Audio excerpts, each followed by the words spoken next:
President Biden today announced the creation of the first ever federal office of gun violence prevention.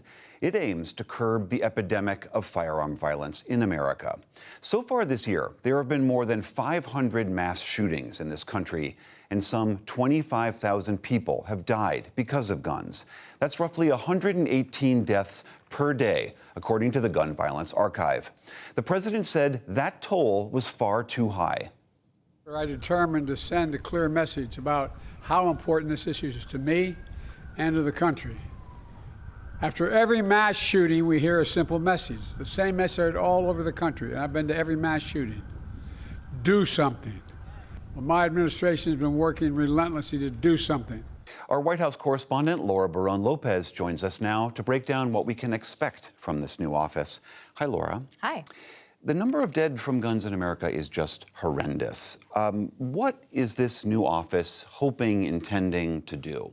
This new office is going to be a central hub, essentially, for enforcement, coordination, public outreach. As you well know, William, last year, the president signed into law a bipartisan bill that cracked down on background checks, essentially trying to enhance background checks. And so they're going to be coordinating aggressively with states to make sure that that's enforced. There's also billions of dollars that were allocated in that bill to tackle gun violence prevention, mental health, school safety. And so a lot of the people I've spoken to, including the White House, say that this office is going to make sure that all of that is enforced and implemented, that those communities realize that there's that money there for them to use. And Vice President Kamala Harris is going to oversee this. That's correct. So Harris is going to oversee this. There's going to be a specific director that is also named, and they brought in two people who had worked for a long time as gun safety advocates on the legal side, as community organizers, also into this office. But Harris, the vice president, brings a lot of visibility to it that necessarily would not have been there if they had just appointed other civil servants or brought in lower level people. And so this is a part of her larger effort to really reach young voters and to show that the administration is focused on this issue. I mean, as you well know, gun violence prevention experts have been arguing that there needs to be a federal office like this for years. So why is the White House doing this now?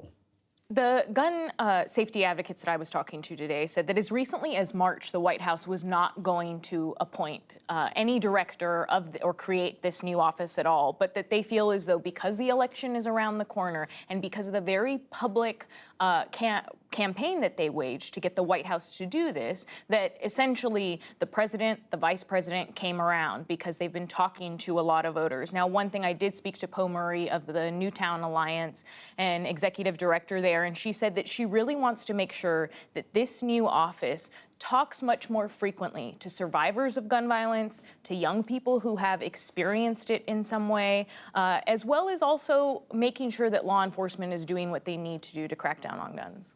So the White House and Democrats also think this is an electoral strategy?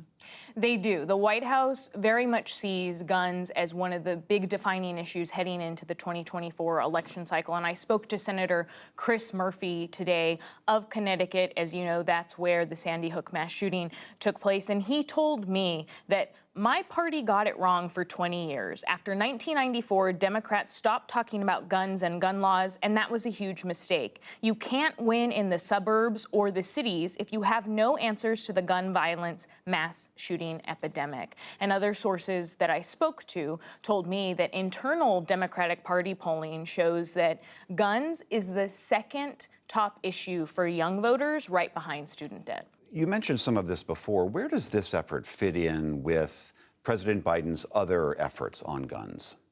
There was the big crackdown on ghost guns, which are those kits that are sold online that don't have serial numbers or background checks, but that regulation that is currently in place change that. Biden pushed for that, as well as right now, just around the corner, the Justice Department regulation is likely soon to be finalized. And what that does is expand who actually is defined as a firearms dealer. And so, in effect, once that is actually finalized, it would also expand background checks. Now, the one thing that Democrats and a number of gun advocates still want to see from the administration is they think there could be executive actions on changing who has oversight of the export of firearms from the Commerce Department, which is where it currently is, over to the State Department. They want to see that happen. They also think that the Defense Department could issue a rule essentially, or issue a memo essentially saying that they will only